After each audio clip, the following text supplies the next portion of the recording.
వైభవం కోసం ఒకరు, దూకుడు కొనసాగించాలని మరొకరు సర్వశక్తులు ఒడ్డుతున్నారు. కర్ణాటక లోక్సభ ఎన్నికలు మహా సమరాన్ని తలపిస్తున్నాయి.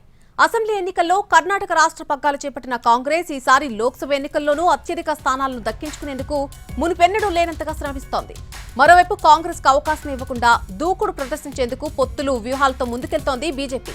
గత 5 లోక్సభ ఎన్నికల్లో కాంగ్రెస్ కేవలం సింగిల్ డిజిట్ స్థానాలకే పరిమితమైంది. 1999 ఎన్నికల్లో సాధించిన 18 స్థానాలే 25 ఏళ్లుగా కాంగ్రెస్ అందుకున్న అతిపెద్ద విజయం. 1984లో తొలిసారిగా లోక్సభకు బీజేపీ పోటీ చేసిన 91 ఎన్నికల్లోనే ఖాతా తెరిచింది.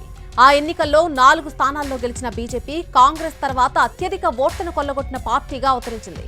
అప్పటి నుంచి బీజేపీ కర్ణాటకలో అటు కాంగ్రెస్ ను, ఇటు జనతాదళ్ ఆధిపత్యాన్ని అడ్డుకుంటూ 2019 నాటికి 25 అత్యధిక స్థానాలు గెలుచుకుని రికార్డు సృష్టించింది. ఈసారి కూడా ఇదే మార్కు విజయాన్ని అందుకోవాలని ఆశిస్తున్న బీజేపీకి కాంగ్రెస్ నుంచి గట్టి పోటీ ఎదురవుతోంది. కర్ణాటక బీజేపీకి జనతాదళ్తో పొత్తు ఎంతగానో కలిసొచ్చింది. 1997లో జనతాదళ్ నుంచి విడిపోయి ప్రత్యేక పార్టీగా ఏర్పడిన లోక్ శక్తితో చేయి కలిపిన బీజేపీ 1998 ఎన్నికల్లో పోటీ చేసి తొలిసారిగా 2 అంకెల స్థానాల్లో విజయం సాధించింది. బీజేపీ 18, లోక్ శక్తి 10 చోట్ల పోటీ చేస్తే బీజేపీ అత్యధికంగా 13 స్థానాల్లో గెలిచింది.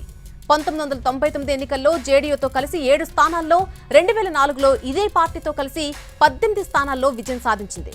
ఇక ఆ తర్వాత వరుసగా 3 ఎన్నికల్లో ఒంటరిగా పోటీ చేసిన 19, 17, 25 స్థానాల్లో గెలిచిన బీజేపీకి ఇన్నేళ్లకు పొత్తు అవసరం ఏర్పడింది.